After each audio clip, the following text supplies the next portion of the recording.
ਸ੍ਰੀ ਅਕਾਲ ਜੀ। ਹਰਜਿੰਦਰ ਵਾਲੀਆ YouTube channel ਤੇ ਤੁਹਾਡਾ ਸਵਾਗਤ। ਪਿਆਰੇ ਦਰਸ਼ਕੋ, ਸਵੇਰੇ ਸਵੇਰੇ ਮੈਨੂੰ ਅੱਜ ਇੱਕ ਫੋਨ ਆਉਂਦਾ ਹੈ ਕੈਨੇਡਾ ਤੋਂ ਕਿ ਤੁਹਾਨੂੰ ਪਤਾ ਹੈ ਰਪਦੁਮਨ ਸਿੰਘ ਮਲਕ ਨੂੰ ਗੋਲੀ ਮਾਰਤੀ ਸਰੀ ਦੇ ਵਿੱਚ ਜਦੋਂ ਆਪਦੇ ਦਫ਼ਤਰ ਵੱਲ ਨੂੰ ਜਾ ਰਿਹਾ ਸੀ। ਸਵੇਰੇ 9:15 ਦੀ ਗੱਲ ਹੈ ਤੇ ਉਹ ਗਰਦਨ 'ਚ ਗੋਲੀ ਲੱਗੀ।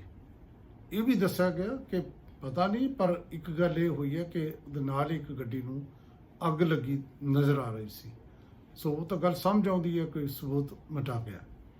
ਤੇ ਮੈਂ ਕੋਈ ਜ਼ਿਆਦਾ ਤਾਂ ਨਹੀਂ ਜਾਣਦਾ ਰਪਦੁਮਨ ਸਿੰਘ ਮਲਕ ਨੂੰ, ਲੇਕਿਨ ਜਦੋਂ ਮੈਂ ਇੱਕ ਦੋ ਵਾਰ ਕੈਨੇਡਾ ਗਿਆ ਤੇ ਮੇਰੀ ਇੱਛਾ ਸੀ ਕਿ ਖਾਲਸਾ ਸਕੂਲ ਦੇਖੇ ਜਾਣ। ਤੇ ਉੱਥੇ ਮੈਂ ਜਦੋਂ ਖਾਲਸਾ ਸਕੂਲ ਵਿਜ਼ਿਟ ਕੀਤਾ ਸੀ ਉਦੋਂ ਮਿਲਿਆ ਸੀ, ਜਾਂ ਇੱਕ ਵਿਆਹ ਦੇ ਵਿੱਚ ਮਲਕ ਸਾਹਿਬ ਦੇ ਬੇਟੇ ਨਾਲ ਮੁਲਾਕਾਤ ਹੋਈ ਸੀ। ਖੈਰ, ਇਹ ਜਿਹੜਾ ਰਪਦੁਮਨ ਸਿੰਘ ਮਲਕ ਹੈ ਕੌਣ, ਕਿਉਂ ਚਰਚਾ 'ਚ ਹੈ? ਨਵੀਂ ਪੀੜ੍ਹੀ ਘੱਟ ਜਾਣਦੀ ਹੈ, ਪੁਰਾਣੀ ਪੀੜ੍ਹੀ ਦੇ ਲੋਕ ਜਾਣਦੇ ਨੇ। ਵੈਸੇ ਤੁਹਾਨੂੰ ਦੱਸ ਦਈਏ ਤਕਰੀਬਨ 78 ਸਾਲ ਦੀ ਉਮਰ ਦੇ ਵਿੱਚ ਮਲਕ ਸਾਹਿਬ ਇਸ ਦੁਨੀਆ ਤੋਂ ਚਲੇ ਗਏ।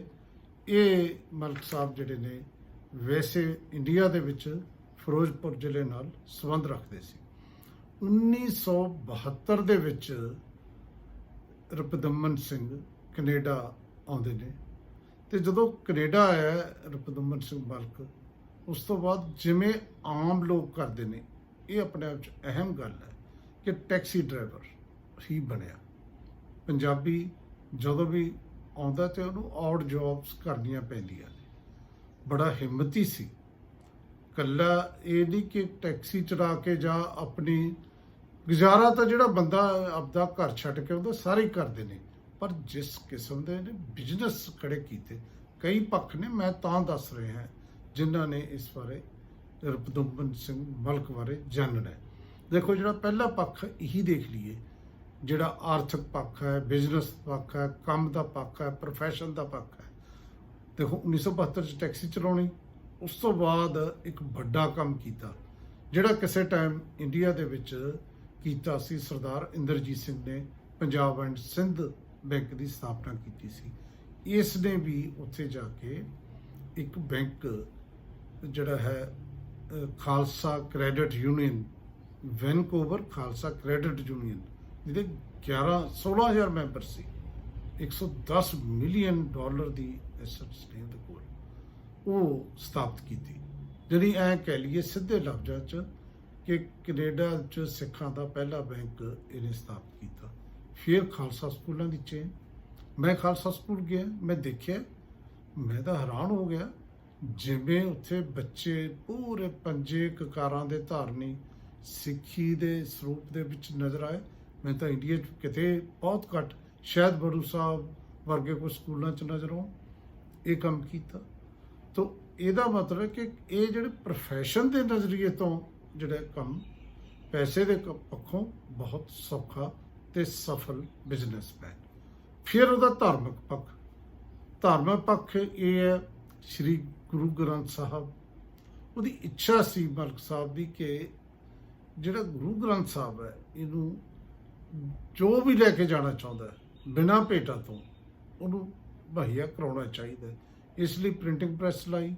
ਹਾਲਾਂਕਿ ਅਕਾਲ ਤਖਤ ਸਾਹਿਬ ਦੇ ਹੁਕਮ ਨਾਲ ਉਹ ਪ੍ਰੈਸ ਨਹੀਂ ਚੱਲੀ, ਜਾਂ ਉਹ ਜਿਹੜਾ ਉਹਨਾਂ ਦਾ ਪ੍ਰੋਜੈਕਟ ਕਾਮਯਾਬ ਨਹੀਂ ਹੋਇਆ, ਲੇਕਿਨ ਪੰਜਾਬੀ ਭਾਸ਼ਾ, ਸਿੱਖ ਹਿਸਟਰੀ ਜਾਂ ਇਹ ਐਂਗਲ ਦੇ ਵਿੱਚ ਉਹਨੇ ਕਾਫੀ ਕੰਮ ਕੀਤਾ। ਸੋ ਇੱਕ ਹੋਰ ਵੀ ਪੱਖ ਹੈ ਜਿਹਦੇ 'ਚ ਬਹੁਤ ਸਾਰੇ ਲੋਕ ਰਪਦੁਮਨ ਸਿੰਘ ਮਲਕ ਨੂੰ ਜਿਹੜਾ ਹੈ ਉਹਦਾ ਨਾਮ ਜੋੜਦੇ ਨੇ। ਵੈਸੇ ਤਾਂ ਨਾਮ ਜੁੜਿਆ ਬੱਬਰ ਖਾਲਸਾ ਦੇ ਨਾਲ।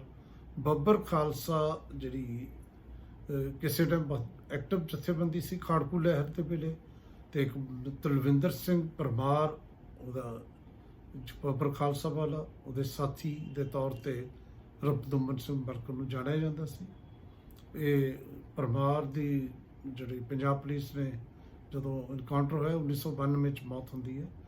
ਤਾਂ ਲੇਕਿਨ ਇਹਦੀ ਸਭ ਤੋਂ ਜ਼ਿਆਦਾ ਚਰਚਾ ਉਦੋਂ ਹੋਈ ਜਦੋਂ ਏਅਰ ਇੰਡੀਆ ਫਲਾਈਟ 182 ਕਨਿਸ਼ਕਾ ਅਸਮਾਨ ਦੇ ਵਿੱਚ ਹੀ ਜਿਹੜੀ ਜਿਹੜੀ ਹੈ ਬਲਾਸਟ ਹੋਇਆ ਸੀ ਔਰ 331 ਲੋਕ ਉਦੋਂ ਗਏ ਸੀ ਤੇ 4 ਸਾਲ ਇਹਦਾ ਨਾਮ ਆ ਗਿਆ। ਇਹ ਲੱਗਿਆ ਕਿ ਇਹ ਜਿਹੜਾ ਬੰਬ ਹੈ ਇਹ ਰੱਖਿਆ ਗਿਆ ਵੈਨਕੂਵਰ ਤੋਂ ਤੇ ਚੱਲਿਆ। ਹਾਲਾਂਕਿ ਇਹਦੇ ਨਾਲ ਇੱਕ ਦੋ ਬੰਦਿਆਂ ਦੇ ਹੋਰ, ਜਿਵੇਂ ਅਜੈਬ ਸਿੰਘ ਬਾਗੜੀ ਦਾ ਨਾਮ ਸੀ, ਤੇ ਇਹ ਰੁਪਿੰਦਰ ਸਿੰਘ ਮਲਕ ਨੂੰ 4 ਸਾਲ ਜੇਲ੍ਹ 'ਚ ਰਹਿਣਾ ਪਿਆ। ਫਿਰ ਕੈਨੇਡੀਅਨ ਜਿਹੜੀ ਹੈ ਜੁਡੀਸ਼ਰੀ ਨੇ ਬਰੀ ਕਰਤਾ ਤੇ 2005 ਦੇ ਵਿੱਚ ਰੁਪਿੰਦਰ ਸਿੰਘ ਮਲਕ ਬਾਹਰ ਆ ਗਏ ਸੀ ਜੇਲ੍ਹ ਤੋਂ। ਹੁਣ ਇਹ ਇੱਥੇ ਜੇਲ੍ਹ ਦੇ ਵਿੱਚ ਅੱਜ ਬਾਹਰ ਆ ਕੇ ਆਪਣਾ ਕੰਮ ਕਰ ਰਹੇ ਸੀ। ਇਸ ਤਰ੍ਹਾਂ ਦੀ ਲਾਈਫ ਰੁਪਿੰਦਰ ਸਿੰਘ ਮਲਕ ਹੈ। ਬੱਚੇ ਨੇ, ਬਿਜ਼ਨਸ ਬਹੁਤ ਵਧੀਆ ਚੱਲ ਰਿਹਾ ਸੀ। ਲੇਕਿਨ ਇੱਕ ਗੱਲ ਹੋਰ ਆਉਂਦੀ ਹੈ, ਉਹ ਵੀ ਇਸੇ ਕਤਲ ਜਾਂ ਅੱਜ ਦੀ ਘਟਨਾ ਨਾਲ ਸੰਬੰਧ ਉਹਦਾ ਹੋ ਸਕਦਾ ਹੈ, ਖਦਸ਼ਾ ਹੈ, ਹੋ ਸਕਦਾ ਸੰਬੰਧ। ਉਹ ਕੀ ਹੈ? ਦੇਖੋ, ਤੁਹਾਡੇ ਯਾਦ ਹੋ ਕਿ ਜਿਹੜੀ ਇਹ ਗਵਰਨਮੈਂਟ ਹੈ, ਇੰਡੀਅਨ ਗਵਰਨਮੈਂਟ ਸਰਕਾਰ, ਆਪਾਂ ਕਾਂਗਰਸ ਜਾਂ ਭਾਜਪਾ ਦੀ ਗੱਲ ਨਾ ਕਰੀਏ, ਇੱਕ ਕਾਲੀ ਸੂਚੀ ਇਹਨਾਂ ਨੇ ਬਣਾਈ। ਜਿਹੜੇ ਲੋਕ ਵਿਦੇਸ਼ਾਂ 'ਚ ਰਹਿੰਦੇ ਨੇ, ਹੈ ਇੰਡੀਅਨ, ਜ਼ਿਆਦਾ ਗਿਣਤੀ ਸਿੱਖਾਂ ਦੀ, 312 ਨਾਂ ਸੀ ਸਿੱਖਾਂ ਦੇ ਕਿ ਜੀ ਇਹ ਇੰਡੀਆ 'ਚ ਨਹੀਂ ਆ ਸਕਦੇ। ਉਹਨੂੰ ਕਾਲੀ ਸੂਚੀ ਕਿਹਾ ਜਾਂਦਾ ਹੈ। ਤੇ ਬਹੁਤ ਵਾਰ ਬੜੇ ਬੰਦਿਆਂ ਨੇ ਕ੍ਰੈਡਿਟ ਲਿਆ ਕਿ ਜੀ ਸੂਚੀ 'ਚੋਂ ਨਾਂ ਕੱਟਿਆ। ਕਈ ਲੋਕ ਆਪਣੀ ਜਿਹੜੀ ਹੈ ਮਿੱਟੀ ਨੂੰ ਤਰਸਦੇ ਇਸ ਦੁਨੀਆ ਤੋਂ ਚਲੇ ਵੀ ਗਏ।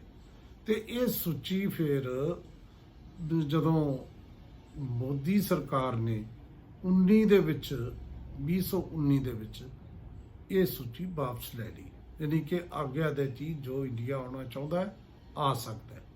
ਸੋ 25 ਸਾਲ ਬਾਅਦ ਰੁਪਿੰਦਰ ਸਿੰਘ ਮਲਕ ਇੰਡੀਆ ਆਇਆ ਸੀ। ਹਰਿਮੰਦਰ ਸਾਹਿਬ ਜਾ ਕੇ ਮੱਥਾ ਟੇਕਿਆ। ਇੱਥੇ ਪਟਿਆਲਾ ਦੇ ਵਿੱਚ ਵੀ ਆਏ, ਜਿੱਥੇ ਚੜ੍ਹਦੀ ਕਲਾ ਦੇ ਸਕੂਲ ਨੇ, ਉੱਥੇ ਵੀ ਆਏ, ਔਰ ਇਸ ਤੋਂ ਇਲਾਵਾ ਦਿੱਲੀ ਕਈ ਥਾਵਾਂ ਤੇ ਗਏ। ਸੋ ਇਹ ਗੱਲ ਹੋ ਕੇ ਉਹ ਆਪਣਾ ਕੈਨੇਡਾ ਵਾਪਸ ਚਲਿਆ ਗਿਆ। ਪਰ ਹੁਣ ਗੱਲ ਤਾਂ ਇਹ ਹੈ, ਜਦੋਂ ਇਲੈਕਸ਼ਨ ਆਈ ਨਾ ਪਿਛਲੀ ਪੰਜਾਬ ਦੀ ਫਰਵਰੀ ਵਾਲੀ, ਉਸ ਵੇਲੇ ਇੱਕ ਚਿੱਠੀ ਲਿਖੀ ਮੋਦੀ, ਨਰਿੰਦਰ ਮੋਦੀ ਦੀ ਪ੍ਰਸ਼ੰਸਾ ਦੇ ਵਿੱਚ, ਤੇ ਇਹ ਕਿਹਾ ਕਿ ਜੀ ਜਿਹੜੇ ਪ੍ਰੋ ਇਨੀਸ਼ੀਏਟਿਵ ਸਿੱਖ ਇਨੀਸ਼ੀਏਟਿਵ, ਪ੍ਰੋ ਸਿੱਖ ਇਨੀਸ਼ੀਏਟਿਵ ਮੋਦੀ ਸਾਹਿਬ ਦੇ, ਇਹਨਾਂ ਦੀ ਮੈਂ ਪ੍ਰਸ਼ੰਸਾ ਕਰਦਾ। ਇਹ ਅੱਜ ਕੱਲ੍ਹ ਸਾਰੇ ਕਰੀ ਜਾਂਦੇ ਨੇ, ਜਿਨ੍ਹਾਂ ਨੇ ਜਾਂ ਇਹ ਕਰਾ ਰਹੇ ਨੇ ਕਿ ਤੁਸੀਂ ਪ੍ਰਸ਼ੰਸਾ ਕਰੋ ਕਿ ਮੋਦੀ ਸਾਹਿਬ ਨੇ ਬਹੁਤ ਕੰਮ ਕੀਤਾ ਸਿੱਖਾਂ ਲਈ। ਉਹਨਾਂ ਨੇ ਕਰਤਾਰਪੁਰ ਸਾਹਿਬ ਦਾ ਲਾਂਘਾ ਖੋਲ੍ਹਿਆ, 4 ਸਾਹਿਬਜ਼ਾਦਿਆਂ ਦੇ ਬਾਰੇ ਜਾਂ ਬਲੀਦਾਨ ਦਿਵਸ ਜਿਹੜਾ ਮਨਾਉਣ ਦਾ ਫੈਸਲਾ ਕੀਤਾ, 400 ਸਾਲਾ ਗੁਰੂ ਤੇਗ ਬਹਾਦਰ ਸਾਹਿਬ ਦਾ ਲਾਲ ਕਿਲ੍ਹੇ ਤੇ ਮਨਾਇਆ। ਸਾਰੀਆਂ ਗੱਲਾਂ ਇਹ ਕਹਿ ਕੇ ਪ੍ਰਸ਼ੰਸਾ ਕਰੋ। ਇਹਨੇ ਵੀ ਪ੍ਰਸ਼ੰਸਾ ਕੀਤੀ ਤੇ ਇਹਨੇ ਕਿਹਾ ਕਿ ਮੋਦੀ ਸਾਹਿਬ ਸਿੱਖਾਂ ਦੇ ਭਲੇ ਲਈ ਕੰਮ ਕਰ ਰਹੇ ਨੇ। ਜਿਹੜੀਆਂ ਪਹਿਲੀਆਂ ਸਰਕਾਰਾਂ ਦਾ ਮਤਲਬ ਬੜਾ ਸਪਸ਼ਟ ਸੀ ਵੀ ਕਾਂਗਰਸ ਨੇ ਅਕਾਲ ਤਖਤ ਸਾਹਿਬ ਤੇ ਅਟੈਕ ਕੀਤਾ। ਹੁਣ ਗੱਲ ਇਹ ਹੈ, ਇਹ ਚਿੱਠੀ ਇਹ ਉਦੋਂ ਲਿਖੀ ਜਦੋਂ ਪੰਜਾਬ ਦੀ ਇਲੈਕਸ਼ਨ ਸੀ, ਤਾਂ ਇਸ ਕਾਰਨ ਇਹ ਥੋੜੀ ਜਿਹੀ ਕੰਟਰੋਵਰਸੀ 'ਚ ਵੀ ਆਇਆ। ਹੁਣ ਗੱਲ ਕੀ ਹੈ ਕਿ ਇਹ ਚਿੱਠੀ ਕਾਰਨ ਬਣ ਸਕਦੀ ਹੈ। ਨੰਬਰ 1 ਕਿ ਉੱਥੇ ਇੱਕ ਗੱਲ ਤਾਂ ਬੜੀ ਸਪਸ਼ਟ ਹੈ, ਕੈਨੇਡਾ ਤੇ ਇੰਡੀਆ ਦੇ ਵਿੱਚ ਧੜੇਬੰਦੀ ਉਸੇ ਤਰ੍ਹਾਂ ਹੈ, ਕੋਈ ਜ਼ਿਆਦਾ ਫਰਕ ਨਹੀਂ। ਬਲਕਿ ਜਦੋਂ ਖਾੜਕੂ ਲਹਿਰ ਇੰਡੀਆ 'ਚੋਂ ਬੇਅੰਤ ਸਿੰਘ ਦੇ ਟਾਈਮ ਖਤਮ ਹੁੰਦੀ ਹੈ ਜਾਂ ਦਬਾਈ ਜਾਂਦੀ ਹੈ, ਲੇਕਿਨ ਕੈਨੇਡਾ 'ਚ ਉਸ ਤਰ੍ਹਾਂ ਨਹੀਂ। ਇੱਕ ਤਾਂ ਇਹ ਸੰਕੇਤ ਹੋ ਸਕਦੇ ਨੇ ਕਿ ਜੀ ਇਹ ਚਿੱਠੀ ਤੁਸੀਂ ਜਿਹੜੇ ਕਿਸਾਨ ਲਹਿਰ 'ਚ ਮੋਦੀ ਨੇ ਕੀਤਾ ਤੇ ਉਹਦੀ ਤੁਸੀਂ ਪ੍ਰਸ਼ੰਸਾ ਕਰਦੇ ਹੋ। ਇਹ ਤੁਹਾਨੂੰ ਪਤਾ ਹੈ ਕਿ ਨਰਿੰਦਰ ਮੋਦੀ ਬਾਰੇ ਕਿਸ ਤਰ੍ਹਾਂ ਦੀ ਮਾਨਸਿਕਤਾ ਹੈ ਪੰਜਾਬ ਦੇ ਲੋਕਾਂ ਦੀ ਤੇ ਵਿਸ਼ੇਸ਼ ਤੌਰ ਤੇ ਸਿੱਖਾਂ ਦੀ। ਫਿਰ ਦੂਜੀ ਗੱਲ ਇਹਦੇ 'ਚ ਲੱਗਦੀ ਇਹ ਹੈ ਕਿ ਉਹ ਸਫਲ ਬਿਜ਼ਨਸਮੈਨ ਰਹੇ ਤੇ ਇਹ ਵੀ ਕਾਰਨ ਕਈ ਵਾਰੀ ਬਣ ਜਾਂਦੇ ਨੇ। ਤੀਜੀ ਗੱਲ ਵੀ ਇਹਦੇ 'ਚ ਕਾਰਨ ਹੋ ਸਕਦਾ, ਬਾਕੀ ਤਾਂ ਪੁਲਿਸ ਨੇ ਇਨਵੈਸਟੀਗੇਟ ਕਰਨਾ, ਸ੍ਰੀ ਗੁਰੂ ਗ੍ਰੰਥ ਸਾਹਿਬ ਦਾ, ਕਿ ਉਹ ਆਪ ਛਾਪ ਕੇ ਬਣਨਾ ਚਾਹੁੰਦਾ ਸੀ। ਤਾਂ ਕਈ ਕਿਸਮ ਦੇ ਜਿਹੜੇ ਕਾਰਨ ਨੇ ਉਹਨਾਂ ਤੇ ਲੋਕ ਚਰਚਾ ਕਰ ਰਹੇ ਨੇ। ਪੁਲਿਸ ਨੇ ਤਾਂ ਹਾਲੇ ਤੱਕ ਇਹ ਕਿਹਾ ਕਿ ਇਹ ਇੱਕ ਟਾਰਗੇਟਡ ਕਿਲਿੰਗ ਹੈ, ਸਪਾਰੀ ਦੇ ਕੇ ਕੀਤੀ ਕਿਲਿੰਗ ਕਹਿ ਸਕਦੇ, ਜਿਹੜਾ ਤਰੀਕਾ ਉੱਥੇ ਅਪਣਾਇਆ ਗਿਆ। ਕੁਛ ਵੀ ਹੋਵੇ, ਇੱਕ ਗੱਲ ਜ਼ਰੂਰ ਹੈ ਕਿ ਜੋ ਬੰਦਾ ਵੀ, ਦੇਖੋ ਜਿੱਥੇ ਤੱਕ ਤਾਂ ਏਅਰ ਇੰਡੀਆ ਦੇ ਬਲਾਸਟ ਦੀ ਗੱਲ ਹੈ, ਬੰਬ ਬਲਾਸਟ ਹੋਇਆ ਸੀ ਜਹਾਜ਼ 'ਚ, ਉਹ 'ਚ ਕੋਰਟ ਨੇ ਬਰੀ ਕਰਤਾ, ਤੇ ਇਸ ਕਰਕੇ ਉਹ ਗੱਲ ਤਾਂ ਅਸੀਂ ਸਾਈਡ ਤੇ ਰੱਖ ਕੇ ਦੇਖ ਰਹੇ ਹਾਂ।